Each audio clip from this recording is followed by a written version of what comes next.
Right Venkatareddy గారు conclude అంటే చేయండి. పవన్ కళ్యాణ్ ఆల్రెడీ ఇబ్బందులు ఉంటాయని చెప్పాడు కదా, ఆ, ఇబ్బందులు జనసేనలో ఓర్చుకోవాలని డైరెక్ట్గా చెప్పినట్టే.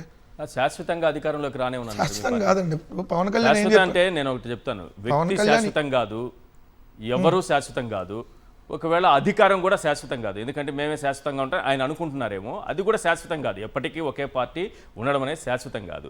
ఒకవేళ శాశ్వతంగా లేకుండా చేస్తామంటే ప్రజారాజ్యం పార్టీ లాగా ఇంకో దాంట్లో కలిపేయాలి వైఎస్ఆర్సీపీ. శాశ్వతంగా మార్గమే లేదు. కాదు కాదు, ఆయన శాశ్వతంగా ప్రజారాజ్యం లాగా మూసేస్తే తప్ప వేరే మార్గం లేదు. కాదు సార్, శాశ్వతంగా ఇప్పుడు ఆయన లేకుండా చేస్తున్న ఎట్టా శాసనం అని అదేంటి మన శశికళలాగా శపథం చేస్తే ఏమైనా 2018 ఎన్నికల్లో 2 చోట్ల పోటీ చేసి 2 చోట్ల ఓడిపోయాడు. కానీ ఈ పవన్ కళ్యాణ్ శపథాలు ఎవడు పట్టించుకుంటాడు? ఇక్కడ క్లియర్గా ఏంటి, రెడ్ బుక్ అనేటటువంటి పిచ్చి కుక్క.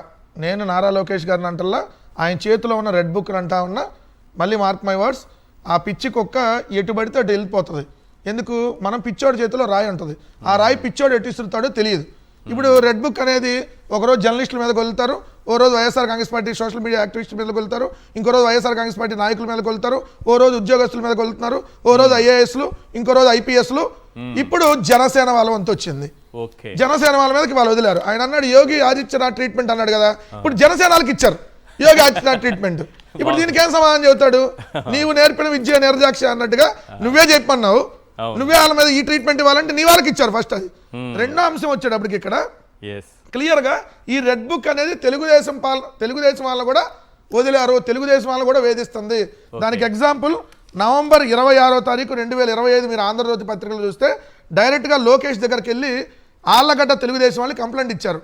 ఆళ్లగడ్డ నియోజకవర్గం సిరివెల్లలో రవిచంద్రారెడ్డి అనే టీడీపీ కార్యకర్తపై పోలీసులు అత్యంత అమానుషంగా ప్రవర్తించారని, ఊర్లోకి కూడా వెళ్ళనివ్వకుండా అప్రకటిత ఆంక్షలు పెట్టారని, సొంత అక్క చనిపోయిన తెలుగుదేశం పార్టీ కార్యకర్త వాళ్ళ సొంత అక్క చనిపోయినా ఊర్లోకి వెళ్ళనివ్వలేదని, ఆయన భార్య క్యాన్సర్తో బాధపడుతున్నా కనికరం లేకుండా వ్యవహరిస్తున్నారని జోనల్ కోఆర్డినేటర్లు లోకేష్ చుట్టుకి తెచ్చారు.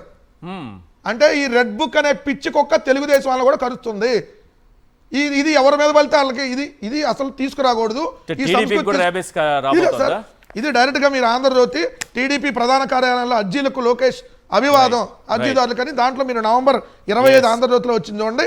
వాళ్ళ భార్య క్యాన్సర్ తో బాధపడుతున్నా ఊరికి వెళ్ళని ఇట్లా తెలుగుదేశం అండి. అంటే అక్కడ ఉన్నటువంటి నియోజకవర్గ ఇన్ఛార్జా మరి ఎమ్మెల్యేనా ఇంకా పై స్థాయి వాళ్ళ ఇతను రానియట్లేదంటే ఈ రెడ్ బుక్ వేధింపులకు తెలుగుదేశం వాళ్ళు కూడా బలైపోతున్నారని ఇక్కడ క్లియర్గా అర్థమవుతుంది. నేను ఒకటైతే ఫైనల్గా చెప్పదలుచుకున్నా, ఇంటి బయట మనం బోర్డులు చూస్తాం ఏమని, కుక్కలు ఉన్నాయి జాగ్రత్త అని. ఇప్పుడు ఆంధ్రప్రదేశ్ రాష్ట్ర బయట బోర్డర్లో ఏదైతే ఫ్లెక్స్లు కానీ హోర్డింగ్లు కానీ బోర్డులు కానీ పెట్టాలి. ఎందుకంటే ఏమని పెట్టాలి, ఆంధ్రప్రదేశ్ రాష్ట్రంలో రెడ్ బుక్ అనే పిచ్చి కుక్క ఉంది, తస్మాత్ జాగ్రత్త, అది ఎవరినైనా కలిసిద్ది, రాష్ట్రంలోకి అడుగు పెట్టేటప్పుడు చాలా జాగ్రత్తగా చూసుకోండి అని బోర్డులు పెట్టాల్సినటువంటి పరిస్థితి ఏర్పడింది.